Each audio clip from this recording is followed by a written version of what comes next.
Qué interesante tema el de esta semana sobre la creación. Sin duda que es la base de toda la doctrina bíblica del cristianismo. El saber que somos criaturas de Dios, el saber que el Señor nos formó y más adelante nos redimió, nos da un incalculable valor ante Él.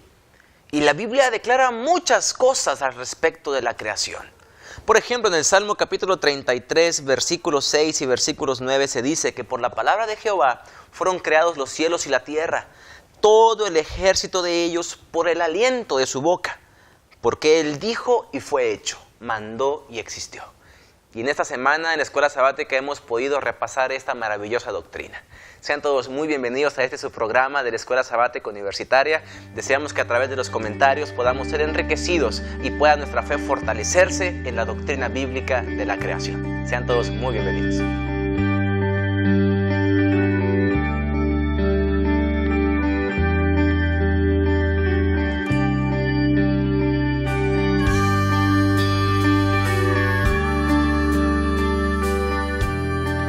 Gracias por estar con nosotros en esta nueva edición de su programa La Escuela Sabática Universitaria. Mi nombre es Jorge Cavazos. Es para mí un privilegio estar con ustedes y darles la bienvenida a este estudio de la lección número 4 de este primer trimestre de 2013. Ya han transcurrido 3 lecciones de este nuevo curso de estudio. Estamos contentos porque hasta aquí el Señor nos ha acompañado. Y en esta ocasión quiero permitirles que conozcan a 3 compañeros de aquí de la Universidad de Montemorelos, quienes nos compartirán sus puntos de vista respecto a este tema. Quiero que les conozcan. Mi nombre es Roberto Martínez, yo soy egresado de la Universidad de Montemorelos, igual, en la Escuela de Medicina, y soy de Pronovo, Solistabocán, Chiapas. Gracias. Hola, yo soy Sayil Dick, soy de Montemorelos, Nuevo León, y estudio la licenciatura en Educación Primaria. Gracias, Sayil. Bienvenida. ¿Qué tal? Mi nombre es Oscar Cavazos, yo soy egresado de la Escuela de Medicina de aquí en la Universidad de Montemorelos y soy de Ciudad Mante, Tamaulipas. Muy bien, Oscar, Jorge y Sayil, gracias por darse el tiempo de estar con nosotros. Gracias. Vamos a... Bueno, es para mí un privilegio. Vamos a comenzar en esta ocasión teniendo una oración. Y pues yo creo que por democracia, ¿no? Estamos de acuerdo en quién va a orar en esta ocasión. Así es que... Correcto. Sayil, dirígenos por favor Claro en la oración. que sí. Padre nuestro que estás en los cielos, santificado sea tu nombre. Señor, gracias porque nos diste un día más de vida y al estudiar tu palabra, Señor, danos la capacidad para entenderla y que sea una bendición en nuestras vidas. Gracias en Cristo Jesús. Amén. Amén. Muchas gracias. Bueno, hay tanto que decir y tan poco tiempo para hacerlo, así es que Así es, hay que empezar. Vamos a resumir esto en 6 preguntas, tratar de abarcarlas todas. Y antes de ello, Jorge, danos el marco bíblico del estudio de esta semana, por favor, el texto clave. Bueno, el texto se ¿Dónde encuentra en lo encontramos? Apocalipsis 14, 6. Okay. 6 y 7 dice: vi a otro ángel que volaba en medio del cielo, que tenía el evangelio eterno para predicar a los que habitan en la tierra, a toda nación y raza y lengua y pueblo. Decía a gran voz: temed a Dios y dadle gloria, porque ha llegado la hora de su juicio, adorar al que hizo los cielos, la tierra y el mar y las fuentes de las aguas. Fíjense, qué interesante versículo, ¿no? Para resumir o para enfocar un tema que no se presenta en este contexto canónico, digamos. El tema de la creación del cual hablamos esta semana, pues al decir creación, ¿qué libro que nos viene a la mente de la Biblia? Por supuesto, el por primero, excelencia. ¿no? Génesis. Génesis. ¿Qué tiene que ver el Apocalipsis? Pero está citando un texto de Apocalipsis como el texto clave de la semana. ¿Por qué? O sea, ¿qué creen que haya habido en la mente del autor de la lección? ¿O qué nos querrá decir hacer alusión a Apocalipsis, el mensaje del primer ángel, en el marco del tema de la creación, Sayil? ¿Qué piensas? Pues yo pienso que, bueno, se me vienen muchas ideas, pero al nosotros estar enfocados en tiempo histórico, en el tiempo del Apocalipsis, nos recuerda que nosotros debemos adorar al Dios que hizo el cielo y la tierra, el mar y las fuentes de las aguas, en este tiempo de juicio. Entonces nos enfoca a ver en el principio. En la Biblia, lo vamos a estudiar, se mencionan muchas citas en las que nos da hincapié a volver al Génesis. Entonces, ¿por qué no en el Apocalipsis hacer lo mismo? Son como que pistas, ¿no? Porque, o sea, si un ángel está aceptando que Dios fue el que creó el cielo, el mar y todo, pues entonces nosotros también debiéramos de Está proclamado, es como una... aceptar. Darle Sí. gloria por eso. Es como un recordatorio, ¿no? Fíjate que de me la gusta creación. Es una invitación. A mí me gusta mucho también eso, el hecho de que te presentan las citas tanto del Génesis como Apocalipsis. Es decir, se encuentra en unos extremos amplios. Primero con el Pareciera Génesis totalmente opuesto. Totalmente y luego amplio, vamos ¿no? a nuestro Apocalipsis. Entonces es algo como que te reivindica acerca de la historia de la creación. Si te la menciona al principio y te la menciona al final. Y por supuesto en todo el transcurso de la historia. Claro, Que es la Biblia, ¿no? y bueno, si abrimos la Biblia en el libro que está en el centro de la Biblia, que es los Salmos, el libro más extenso, también nos habla de la creación. Entonces, Sin duda, Génesis sin duda. al principio, Salmos en medio, Apocalipsis al final, hacen alusión Es al un mismo tema constante a través de toda la escritura, ¿no? Y muy importante. Sí, tenemos que Yo creo- conocerlo al 100%. Sí, Y yo- precisamente en ese sentido va la siguiente pregunta que quiero que comentemos. ¿Por qué es tan importante hoy, Jorge, si vivimos en una época de tecnologías, tan solo, bueno, aquí está una prueba de ello, ¿no? Todo Sí. al alcance del toque del dedo, todo al alcance de una llamada telefónica, de una aplicación, etcétera. ¿Por qué es tan importante hoy en día en una ciencia de muchos avances científicos, la medicina, otras ciencias? ¿Por qué es tan importante la doctrina de la creación? Fíjate que yo creo imprescindible esa doctrina para nosotros. ¿Por qué es imprescindible? Primero sería por identidad. Tenemos que saber dónde venimos y a dónde vamos. Y en la Biblia nos dice claramente de dónde venimos, de quién somos, a quién estamos hechos a imagen. Entonces tenemos que conocer muy bien esto para saber a dónde vamos a ir. Por lo mismo, por lo mismo, como ya tenemos la tecnología muy avanzada, la ciencia, a veces pensamos que realmente venimos de algunas otras partículas, la doctrina del evolucionismo pues va muy en aumento y esto le ha dado al creacionismo pues muy mal. Entonces es mejor saber de dónde venimos, ¿no? Conocer bien estos aspectos. En otras palabras, sería para mantener nuestra fe. ¿Te parece? Podríamos enfocarlo desde esa manera. Él dijo identidad, tú dices Sí, para mantener nuestra fe, porque como tú decías, estamos en una época en la que la fe ha sido relegada a un segundo plano. Es decir, si no lo puedes probar, No existe. Si no lo veo, no. Si no pasa el escrutinio del método científico, no existe. Si no lo veo, si no lo toco, si Y no la lo fe queda huelo. relegada a un segundo plano. Por eso es importante, porque eso mantiene nuestra fe como cristianos, ¿no? Sobre todo en esta época tan... Exacto. tan- Agregando a eso, que yo creo que Dios nos puso eso al principio para que recordemos que Él es el creador de todo. Y en esto, hacer una adoración a Él. Al final de la creación, Dios dedicó un día, el séptimo día, especialmente para su adoración, para su alabanza, para que recordemos ese enlace que nosotros tenemos con Dios como criaturas a nuestro Dios. Y entonces, ¿de qué bendiciones se pierde aquella persona que no cree en la creación? O sea, ya vimos las bendiciones, ¿no? Nos da identidad, nos fundamenta en la fe. ¿Tú cómo sintetizarías tu punto de vista? En adoración a Dios. Nos coloca en la perspectiva correcta para adorar a Dios. Sí. Somos criaturas, ¿verdad? Él es el creador. Es que fíjate, ¿de qué se pierde alguien que no cree en la creación? aquella persona que pierde la doctrina de la creación pierde su esperanza. Realmente meterte en el evolucionismo, meterte en todo ese tipo de doctrinas, empiezas a meterte en cosas de aleatoriedad.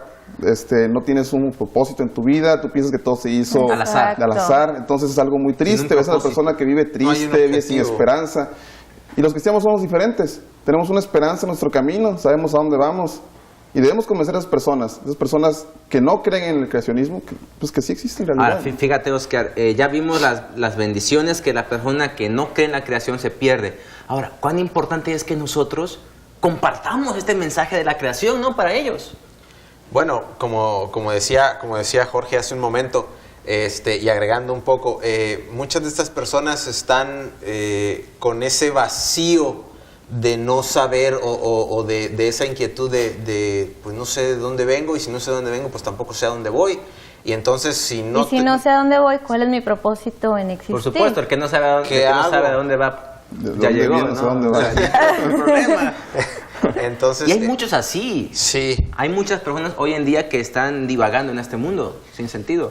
Por eso, mi punto es, cuán importante es que nosotros que tenemos este privilegio de conocer esta doctrina, la compartamos. Bueno, porque como decía Sí. el versículo de memoria de esta semana, ¿no? El mismo ángel nos está invitando a que nosotros adoremos y que compartamos esa adoración con aquellos que no la conocen. Y fíjate, a mí me llama mucho la atención el hecho de que es tan importante esa doctrina que el diablo de hecho ha sido todo lo posible para sacarla de su camino. Fíjate, es cierto. No solamente es importante el hecho de la fe y de que nosotros creamos en Jesús, tenemos que creer en quien creó todo, ¿sí? Porque esa es la base de toda nuestra creencia. Y el diablo el mal con todo el hecho de la ciencia, así llamada ciencia, como dice Pablo, está intentando sacar a Dios del tema, sacarlo de la mesa, decir, ¿sabes qué? No hay nadie que te haya creado, tú vienes de unas partículas pequeñas y luego evolucionaste en un primate y luego aquí estamos. Sí, dicen por ahí que se te juzga por el tamaño de tus enemigos, ¿no? Entonces la creación tiene un enemigo bastante muy grande, poderoso. Entonces, hay que notar eso. Eso denota la importancia que tiene por el esfuerzo tan grande que se está haciendo de sacarla de nuestra vida, ¿no? Fíjate, más adelante vamos a hablar un poquito acerca de cómo vieron los escritores del Nuevo Testamento la doctrina de la creación. Sin embargo, quiero invitar a Sayil que si por favor nos puedes leer la cita de Colosenses, capítulo 1, más para atrás, Colosenses capítulo 1, versículo 16. Colosenses. Ahí está, más adelantito de Filipenses, Colosenses capítulo 1, versículo 16. Aquí está hablando Pablo acerca de Jesús y él deja muy en claro a la iglesia de Colosas cómo es que Jesús fue el fundamento, la piedra angular de la doctrina de la creación. Colosenses 1:16.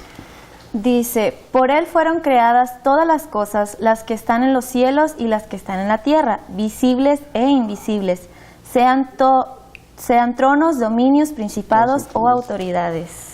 Adelante. Todo fue creado por medio de él y para él. Fíjate, qué interesante, ¿no? Meditaba esta mañana en estos versículos y realmente Jesús como el creador, Juan 1:1, el principio del verbo, Juan 1:3, todas las cosas por él fueron hechas, etcétera. Eso nos dice de que Jesús nos creó con un propósito, ¿no? Para él, para gloria de su nombre. Qué bendición tener Algo curioso luz. que quería mencionar un tantito antes es que en la creación todo fue creado para el hombre.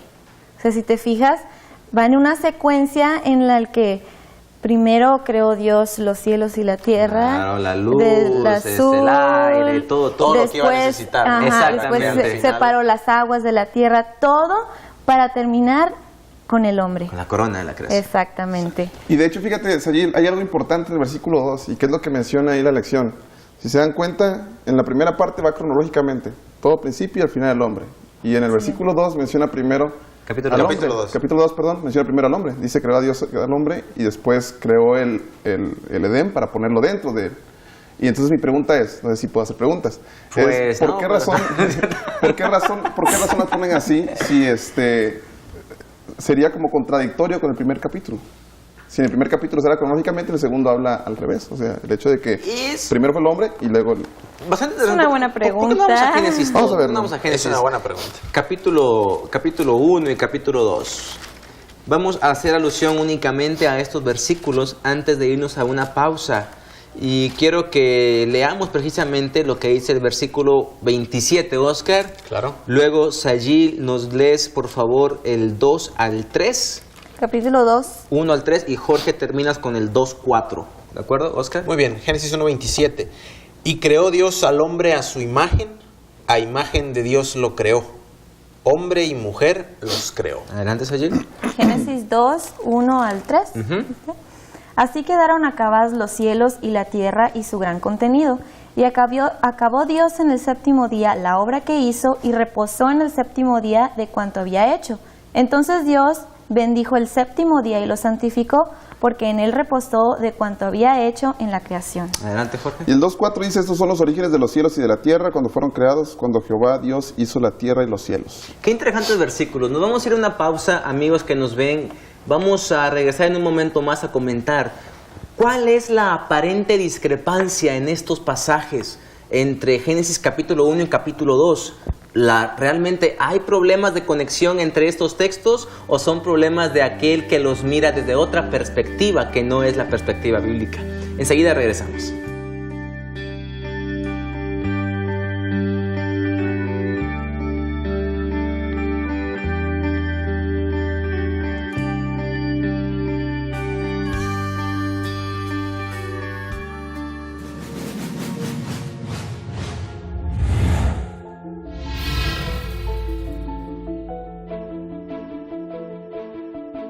La Universidad de Montemorelos ha diseñado todo un plan para que experimentes el éxito como nunca lo habías pensado. Por eso es que la universidad tiene un plantel de docentes donde casi el 90% de ellos tiene estudios de posgrado. Además, la Universidad de Montemorelos cuenta con acreditaciones y certificaciones que demuestran su calidad.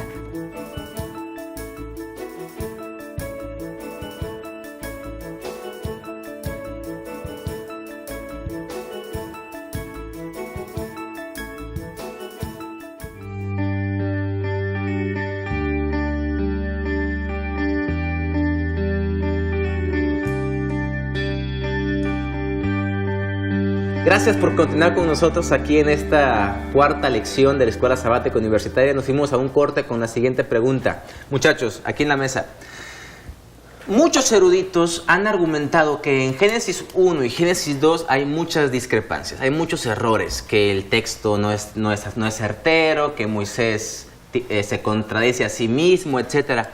Pero Jorge nos hizo un comentario, nos llamó la atención a este punto y pues hay que darle la oportunidad que él nos oriente también, ¿verdad? Hacia dónde quiere él llegar. ¿Cuál es tu respuesta? Bueno, yo tengo, lo que hemos estado leyendo últimamente, yo pienso que no necesariamente tiene que ser en orden cronológico los datos que se dan en Génesis 2. En Génesis 1 ya se dio un orden muy detallado, se dice en el primer día, en el segundo, en el tercero, en el cuarto. Sin embargo, en el segundo únicamente se hace nuevamente una aclaración. Bueno, se dice, y creó Dios. Yo creo que el capítulo 1 da una narración detallada del acto creador. Sí. Más no especifica la creación en sí. ¿Me explico? El capítulo 2. Sí, el capítulo 1 da un enfoque al acto creador. Dios creó, Bara Elohim, el Señor creó. Pero el capítulo 2 habla ya de la creación que Él hizo. Sí, es una creación, y le digo, es un resumen. Aparece únicamente, dice, creó Dios al hombre, y después dice, plantó un huerto en el Edén y lo puso ahí. Resumen nada más. Lo más importante que hizo al hombre. Fue la tarde y la mañana, el día sexto, se acabó. Y luego el día séptimo descansó. Lo que tú comentabas, en el capítulo 2 habla de la creación, o sea, el ser humano. ¿A eso te refieres? Sí, en el 1 lo enumera, lo enuncia, y en el 2 lo describe. A detalle. Es que también habría que tomar en cuenta el hecho de cuánto tiempo pasó entre un relato y otro. Exacto. Pudiera ser que Moisés, cuando empezó a escribir el relato que se encuentra en el capítulo 2, ya había pasado algún tiempo, entonces dice, bueno, vamos a dar una pequeño resumen de lo que ya hicimos. Y eso era muy común en el tiempo antiguo, los escritores hebreos, ¿no? El acto de repetir una idea, una palabra, una oración es para darle importancia. Por supuesto que sí, y eso pasa en toda la Biblia, ¿no? En cualquier tema importante se repite hasta que quede claro, para que el lector no haya problemas. Cuando Isaías hace referencia a que Dios es santo, tres veces santo, hace referencia a que realmente la santidad de Dios es algo... Es como una adoración. Sí, inalcanzable. Entonces... Excelente. ¿Qué piensas tú de estos aparentes errores en Génesis 1 y 2? Bueno, no me atrevería a llamarlo errores. Por eso dice errores. Quizá errores en la perspectiva de la persona que lee, ¿no? Exactamente. Y eso hace referencia. Prejuicios. Cuando llegas ya con prejuicios, tratas de encontrarle... acomodarle las cosas. De encontrar los errores, ¿no? Entonces, así han surgido muchos, ¿no? A lo largo de la Escritura, y este es uno de ellos. Yo quisiera mencionar que, así como decíamos antes, ¿no? En el capítulo 1 es una descripción cronológica de los eventos en la creación. Pero en el capítulo 2 menciona lo más importante de la creación, que es el ser humano, es el hombre. Entonces, a lo mejor por eso lo menciona primero. Ahora, no significa que esto sea un error, así como decíamos. Claro, no. Es una mala interpretación que damos a veces, ¿no? Exacto. Por ejemplo, aquí en la parte del domingo, quiero leer esto textual, dice, el conflicto no está en el texto, sino en quienes leen el texto, sino en quienes leen que hay un conflicto en el texto. O sea, que la Biblia no hay manera en que se pueda contradecir a sí misma. Cuán importante es pedir la dirección de Dios antes de estudiar la Biblia. Exacto. ¿No? Porque esos aparentes esos complementos pudieran verse como errores. Es como el caso de los evangelios. Es una mala perspectiva. Sí, es como el caso de los evangelios, ¿no? 4 relatos diferentes que al parecer se contradicen, pero que en realidad son complementos. Es que siempre hay que tomar mucho en cuenta la manera en la que vas a buscar la Biblia, ¿no? Como decías ayer, hay que pedir la dirección de Dios. pero hay gente que va para la Biblia únicamente para buscar errores. Y si vas a buscar errores, lo vas a encontrar, porque tu perspectiva es buscar eso, y lo que buscas lo encuentras. O tú ya tienes una forma de pensar establecida y quieres sustentar en la Biblia, ¿Quieres que la Biblia en vez de ir a la Biblia para que ella te ayude a crear tu propia Es correcto. perspectiva. Sí, es lo que mencioné la vez pasada, que querían, el pastor mencionó, un pastor le platicó una vez en la iglesia aquí, central igual, y mencionaba lo mismo, que él quería encajar la Biblia a su perspectiva, cuando tú te debes encajar a la perspectiva de la Biblia. Entonces, utilizar la Biblia en lugar de que la Biblia nos utilice. Así es. Exacto. Mire, vamos a continuar con las preguntas y aquí hay una más que quiero hacer alusión que me parece muy interesante. Adelante. La creación, pues somos pueblo suyo, dice Juan, pueblo suyo somos, ovejas de su prado. Perdón, el salmista, disculpen, el salmista dice, pueblo suyo somos, ovejas de su prado, ¿verdad? ¿Cuánto realce nos da el saber que somos creación de Dios? ¿Cuánto aumenta nuestro valor?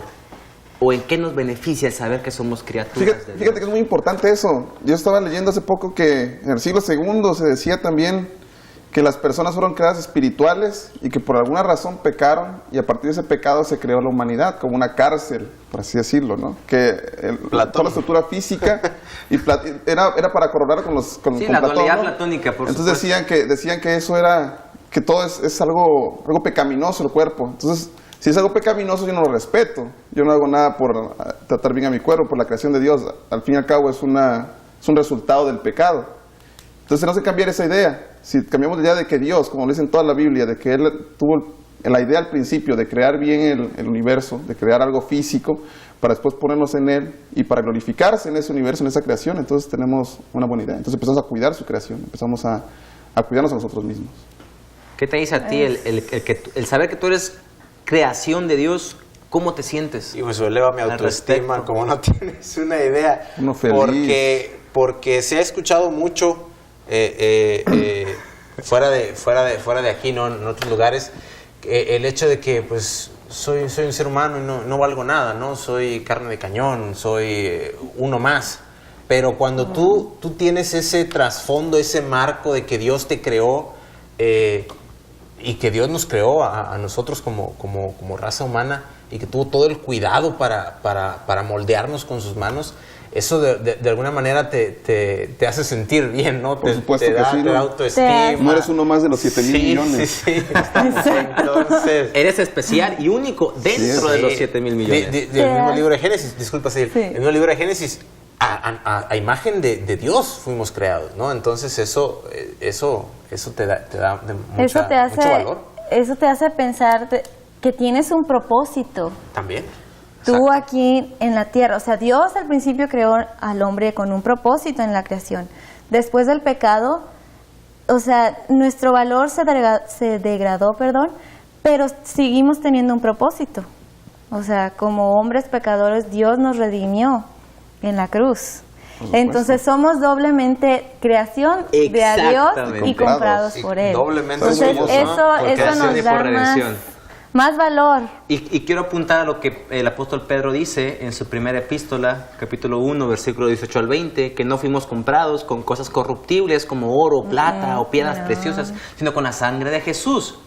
Ahora, fuimos creados por Dios. Fuimos creados de otra manera, redimidos por Dios también. Eso cambia completamente tu trayectoria aquí en el mundo, porque si tú no tienes una idea de lo que eres y dónde vas, o sea, simplemente puedes eres vivir una tu vida, piedrita eres algo que más, se va a la sangre, ¿no? O sea, eres descendiente primo de los sí, de alguien más, ¿no? algo así. Entonces, pero como dices allí, fuiste creado a imagen de Dios, y después de ser creado a imagen de Dios, te escapaste, hiciste lo que tú querías y eres pecador. Y Dios aún así te ama tanto que volvió a comprarte por sangre. Exacto. Amas su creación, Pertenencia, te sientes muy bien, ¿no? Sabes que no vale eres, la pena no eres seguir producto acá. de la casualidad, no eres... Es una gran bendición el saber que somos creación de Dios. La doctrina es... Ahora, fíjense, con esta pregunta quiero que aterricemos nuestros comentarios. En los 27 libros que componen el Nuevo Testamento, ustedes saben, hay variedad de autores. Judíos, gentiles, Lucas era gentil, teólogos como Pablo, pescadores como Juan, etcétera.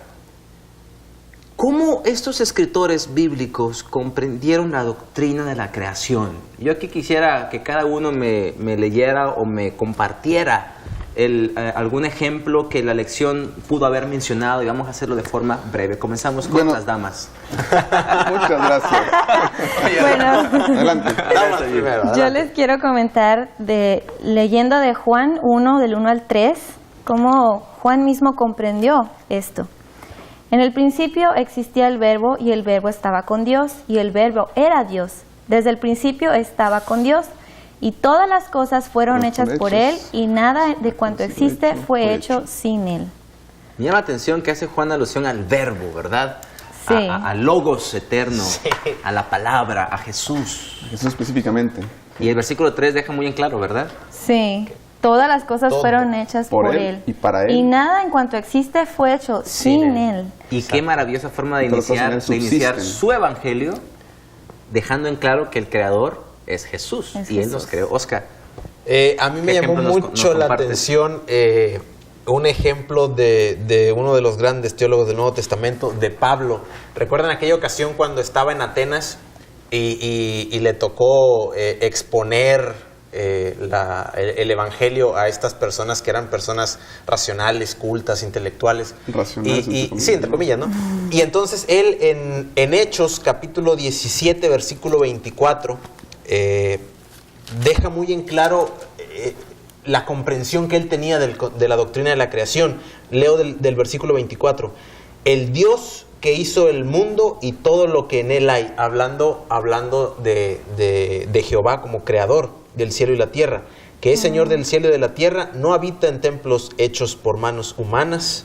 Y el versículo 25, ni es honrado por manos de hombres como si necesitara algo, pues Él da a todos vida, aliento y todas las cosas. Como tú dices, ¿no? Él, como parte de su defensa, de su teología, con los atenienses, él deja en claro que Jehová es el creador. Así es. ¿Verdad, Jorge? Sí. Concluimos con tu... Bueno, a mí se me acabó la batería, por eso hace rato quería comentar. Bueno, Sin por embargo, eso la fíjate, tecnología suele fallar, ¿no? a mí, Pero, a mí lo que bueno. me gusta mucho es, más que nada, Salmos. Me gusta mucho el Salmo 8, donde va mencionando toda la manera en que, pues, da una recapitulación de la creación. Y me gusta mucho cómo Dios hace eso, de que Él creó los cielos y la tierra, Él creó todas las estrellas fueron hechas por Él. Es algo muy interesante, creo que me gusta bastante. También adelante Pedro vuelve a recalcar eso y Segunda pues, Pedro 3:5, así de manera- es, de 3:5, manera empieza a decir todo particular. eso. Entonces vemos claramente cómo cada uno de los autores de la Biblia recalca este aspecto, ¿sí?, de la creación y la doctrina de la creación.